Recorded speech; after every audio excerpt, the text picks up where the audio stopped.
আসসালামু আলাইকুম ওয়া রাহমাতুল্লাহি ওয়া বারাকাতুহু।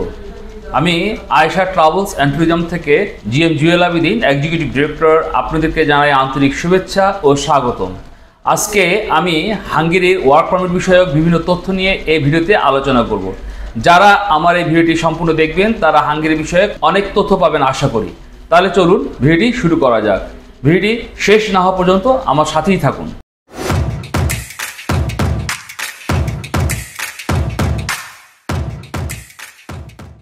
আজকে এই ভিডিওতে মূলত আমি হাঙ্গেরির ওয়ার্ক পারমিট বিষয় নিয়েই কথা বলবো। তবে ওয়ার্ক পারমিট নিয়ে কথা বলার আগে চলুন হাঙ্গেরির ওভারঅল একটা বিষয় নিয়ে কথা বলি, যাতে প্রথমেই হাঙ্গেরির উপরে আপনাদের একটি ধারণা তৈরি হয়। হাঙ্গেরির যে ধারণাগুলো প্রথমে আমি দিতে চাই তা হচ্ছে যে হাঙ্গেরির মোট আয়তন কত, হাঙ্গেরির লোক সংখ্যা কত, হাঙ্গেরিতে একজন বৈদেশিক কর্মী সে কত টাকা ইনকাম করে বছরে, হাঙ্গেরির অর্থনৈতিক অবস্থা কেমন, এই জিনিসগুলো জানলে আপনি উপকৃত হবেন।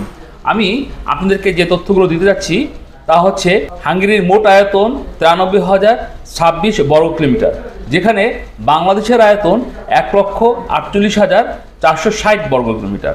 অর্থাৎ বাংলাদেশ হাঙ্গেরি থেকে 55,434 কিলোমিটার বড়। কিন্তু আমরা যদি অর্থনৈতিক তুলনা করি তাহলে দেখব হাঙ্গেরির মাথাপিছু আয় $23,319, অর্থাৎ একজন ব্যক্তি বছরে এই পরিমাণ আয় করে, যা বাংলাদেশি টাকায় 27,99,231 টাকা। সংখ্যাটা খেয়াল রাখবেন, 27,99,231 টাকা এই পরিমাণ টাকা একজন ব্যক্তি বছরে আয় করে, যা 12 দিয়ে ভাগ করলে হয়তো আপনি মাসিক ইনকামটা বুঝতে পারবেন। আর অন্যদিকে বাংলাদেশের মাথাপিছু আয়, অর্থাৎ একজন ব্যক্তি বছরে আয় করছেন $2,646, যা বাংলাদেশি টাকায় 3,17,000 টাকা। তাহলে হাঙ্গেরির একজন ব্যক্তি বছরে আয় করছে 27,99,000, বলতে গেলে 28 লক্ষ টাকা। আর অন্যদিকে বাংলাদেশের একজন ব্যক্তি আয় করছে বছরে 3,17,000, অর্থাৎ 3 লক্ষই বলা যায়। এই 3 লক্ষকে আপনি যদি 12 দিয়ে ভাগ করেন তাতেও আপনি মাসের ইনকামটা পাওয়া যাবেন। তাহলে আপনারা নিশ্চয়ই উপলব্ধি করতে পারছেন হাঙ্গেরির একজন ব্যক্তির বছরে গড়ে বাংলাদেশের একজন ব্যক্তির তুলনায় 24,82,000 টাকা বা প্রায় 25 লক্ষ টাকা বেশি আয় করছে। সামান্য তথ্য দিয়ে বোঝা যায় হাঙ্গেরি একজন ব্যক্তি বাংলাদেশ থেকে কত বেশি আয় করছে, অর্থাৎ হাঙ্গেরি বাংলাদেশ থেকে অর্থনৈতিকভাবে কতটা সমৃদ্ধ। তবে বাংলাদেশের লোক সংখ্যা কিন্তু প্রায় 18 কোটি, যেখানে হাঙ্গেরির জনসংখ্যা 96,76,000। হাঙ্গেরিতে একজন বিদেশি ওয়ার্কার আয় করে 850 থেকে 1100 ইউরো, যা বাংলাদেশি টাকায় কনভার্ট করলে দাঁড়ায় 1,13,800 থেকে 1,47,200 টাকা প্রায়। এবার আপনাদেরকে আমি জানাতে যাচ্ছি হাঙ্গেরির ওয়ার্ক পারমিট বিষয়ক তথ্য। হাঙ্গেরিতে অনেকদিন ধরেই অনেকে যেতে চাচ্ছেন, অনেকেই বিভিন্ন ট্রাভেল এজেন্সি বা রিক্রুটিং এজেন্সিতে আপনাদের ফাইলও দিয়ে রেখেছেন, অনেকেই ওয়ার্ক পারমিটও পেয়েছেন। আপনারা কিন্তু আপনাদের ওয়ার্ক পারমিট সহ অন্য ডকুমেন্টস হাঙ্গেরির অ্যাম্বাসিতে, বাংলাদেশে যে হাঙ্গেরির কনসুলেট অফিস রয়েছে সেখানে জমা দিতে পারছেন না। এর মূল কারণ হচ্ছে বাংলাদেশে হাঙ্গেরির যে কনসুলেট অফিস রয়েছে সেই কনসুলেট অফিসটি এতদিন আপনাদের অ্যাপয়েন্টমেন্ট না সম্পূর্ণ বন্ধ রেখেছিল, ফলে আপনারা জমা দিতে পারছিলেন না। তো আপনাদেরকে আজকে একটা সুখবর দিতে চাচ্ছি, তা হলো হাঙ্গেরি কনসুলেট অফিস বাংলাদেশে পুনরায় তারা আবার ডকুমেন্টস জমা নিচ্ছে। সুতরাং যারা এখন ওয়ার্ক পারমিট আনতে পারবেন হাঙ্গেরি থেকে, তারা ইনশাল্লাহ এখন থেকে হাঙ্গেরির কনসুলেট অফিসে খুব সহজেই অ্যাপয়েন্টমেন্ট নিয়ে ডকুমেন্ট জমা দিতে পারবেন। এবং ইনশাল্লাহ আপনার ওয়ার্ক পারমিট যদি সঠিক থাকে এবং সঠিক প্রতিষ্ঠান থেকে যদি আপনি ওয়ার্ক পারমিট নিয়ে আসেন তাহলে আপনি ভিসাও পাবেন। তবে একটি বিষয় আপনাদেরকে মনে করতে হবে, হাঙ্গেরি থেকে ওয়ার্ক পারমিট আসলেই আপনি যে হাঙ্গেরির ভিসা পাবেন তাও কিন্তু নয়, বা হাঙ্গেরির অ্যাপয়েন্টমেন্ট পেলেও যে আপনি হাঙ্গেরির ভিসা পাবেন তা কিন্তু নয়। কারণ ওয়ার্ক পারমিট দিচ্ছে হাঙ্গেরির একটি প্রতিষ্ঠান কিন্তু চাইলেই ওয়ার্ক পারমিট দিতে পারে বা অনেক কিছুই করতে পারে, কিন্তু আপনাকে ভিসা দিচ্ছে কিন্তু হাঙ্গেরির সরকার, হাঙ্গেরি গভর্নমেন্ট আপনাকে ভিসা দিচ্ছে। সুতরাং ভিসা দেওয়ার সিদ্ধান্ত কিন্তু হাঙ্গেরি গভর্নমেন্ট। যখন আপনি আপনার ডকুমেন্টস হাঙ্গেরির কনসুলেট অফিসে জমা দিচ্ছেন তখন কিন্তু হাঙ্গেরির সরকার সিদ্ধান্ত নিচ্ছে আপনাকে ভিসা দিবে কে দিবে না। তো সুতরাং এক্ষেত্রে ভিসা পাওয়ার ক্ষেত্রে অনেকগুলো বিষয় জড়িত।